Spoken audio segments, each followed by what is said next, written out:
খুলনায় পাইপলাইনে গ্যাস সরবরাহের লক্ষ্যে পেট্রোবাংলার অধীন সুন্দরবন গ্যাস কোম্পানি ভেড়ামারা হতে খুলনায় পাইপলাইন বসানোর কাজ শুরু করে 2012 সালে।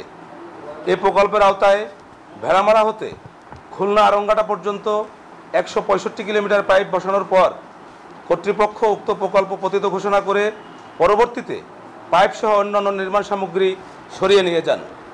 এ ব্যাপারে পেট্রোবাংলার উদাসীনতাই মূলত দায়ী। এ প্রকল্পে বিপুল পরিমাণ রাষ্ট্রীয় অর্থ অপচয় হলেও মজার ব্যাপার, কর্তৃপক্ষকে কোনো প্রকার জবাবদিহিতার আওতায় আসতে হয়নি। পরবর্তীতে ভোলা বরিশাল খুলনা রুটে গ্যাস সরবরাহের সিদ্ধান্তে এ অঞ্চলের মানুষ পুনরায় আশায় বুক বাঁধেন। কিন্তু এ প্রকল্পের আওতায় ভোলা বরিশাল সম্ভবত যাচাই সহ বেশ কিছু কাজ এগোনোর পর অকস্মাৎ গত মাসের প্রথম সপ্তাহে খুলনায় গ্যাস সরবরাহ প্রকল্প স্থগিত অথবা বাতিল করে বরিশাল ঢাকা রুটে পাইপলাইনে গ্যাস সরবরাহের সিদ্ধান্তের সংবাদ এ অঞ্চলের মানুষকে মারাত্মকভাবে আহত করে। পুনরায় স্বপ্নভঙ্গের খবর আমাদেরকে রীতিমতো হতাশ করে।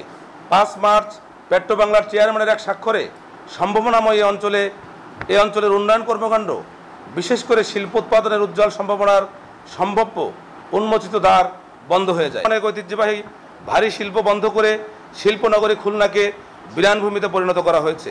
খুলনায় ন্যূনতম ইন্ডাস্ট্রিয়াল কানেকশনের মাধ্যমে গ্যাস সরবরাহ করতে পারলে বন্ধ কারখানাগুলোর যান্ত্রিক ট্রান্সফরমেশনের মাধ্যমে গ্যাসের ব্যবহার উপযোগী করে পতিত থাকা বিশাল অঙ্কের ভূমি এবং অবকাঠামো, সাথে সাথে বিপুল অঙ্কের বেতন ভাতা প্রাপ্ত জনবল কাজে লাগিয়ে এগুলোকে লাভজনক খাতে পরিণত করা সম্ভব।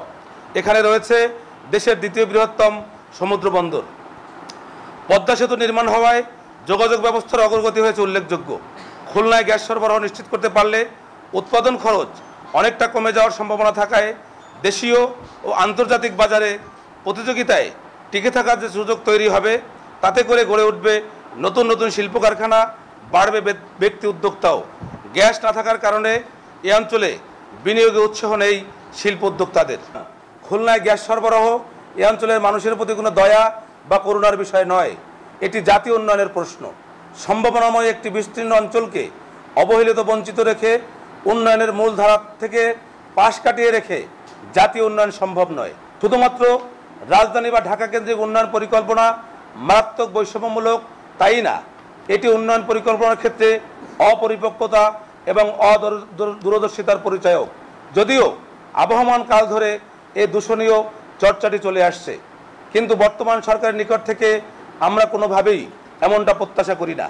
এ ব্যাপারে পেট্রোবাংলা অতি দ্রুত সময়ের মধ্যে সিদ্ধান্ত পরিবর্তন না করলে খুলনা নাগরিক সমাজ প্রয়োজনে সর্বস্তরের নাগরিকদের সাথে নিয়ে আন্দোলন গড়ে তুলবে। দাবি পূরণের লক্ষ্যে স্বল্প সময়ের মধ্যেই প্রধান উপদেষ্টা এবং বিদ্যুৎ, জ্বালানি ও খনিজ সম্পদ মন্ত্রণালয়ের উপদেষ্টা বরাবর পৃথক স্মারকলিপি প্রদান এবং মানববন্ধন কর্মসূচি পালন করা হবে। পরবর্তীতে বাস্তব অবস্থার প্রেক্ষিতে প্রয়োজনে বৃহৎ কর্মসূচি ঘোষণা করা হবে। অ্যাডভোকেট মেহেদী হাসান, নজরুল গবেষক, কবি, শ্রমিক নেতা SM চন্দন।